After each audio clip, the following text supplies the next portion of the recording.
Welcome to yet another PC game review. Let me start by letting you know that I played Dark Souls 2 with a controller. This controller specifically, the Razer Sabertooth. It's a bit costly, but it performs very well and has been worth every penny for me in action-adventure games that don't require the precision of a mouse. Alright, on to the review. Dark Souls 2 is the latest entry in the Souls series by From Software.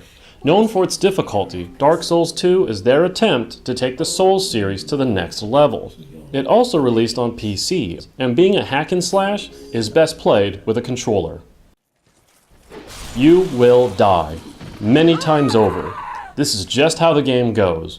Additionally, for new players, the controls will feel clunky and archaic.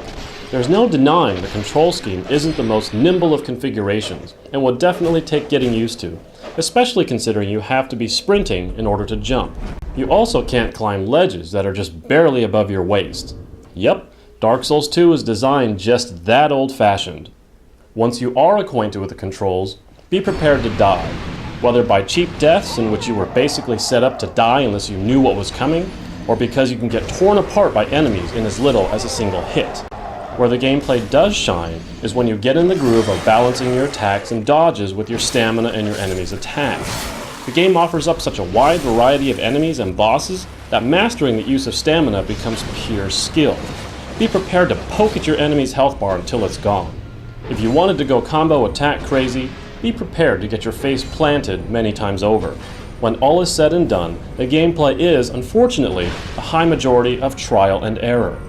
I don't say this in necessarily a bad way, but the constant trial and error feel combined with the cheap deaths makes me feel like skill is only half the battle. Lastly, I stayed away from the multiplayer features. Every time I ventured into it, it was so highly disruptive and really removed me from the core experience that makes up the bulk of Dark Souls 2.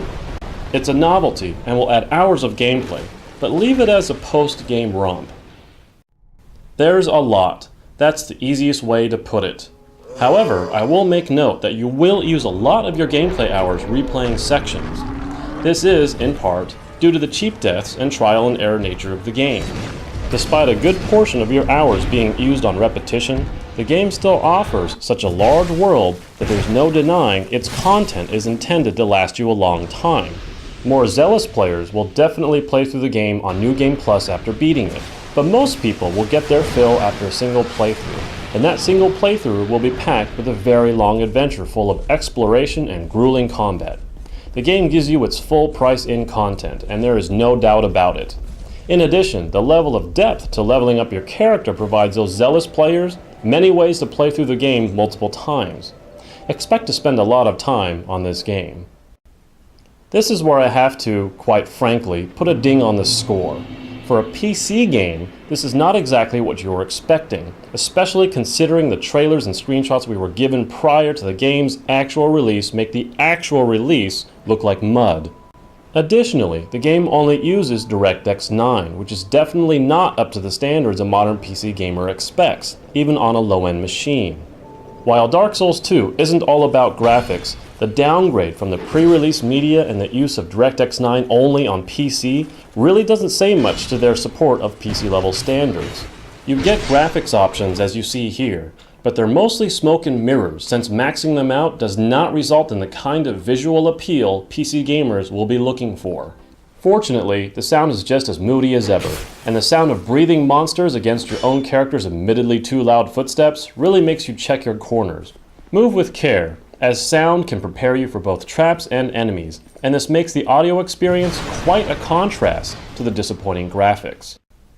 If it weren't for the fact that I am rating this game on PC, it would probably get a slightly higher score from me since I wouldn't have to ding the game on its yet again poor utilization and afterthought approach on the PC version's graphics. It's just not up to modern PC standards in the graphics department.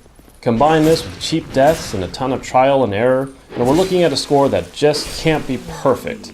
Dark Souls 2 is at its best when your skill defines whether you die or not, and at its worst when it wants to kill you just for the fun of it.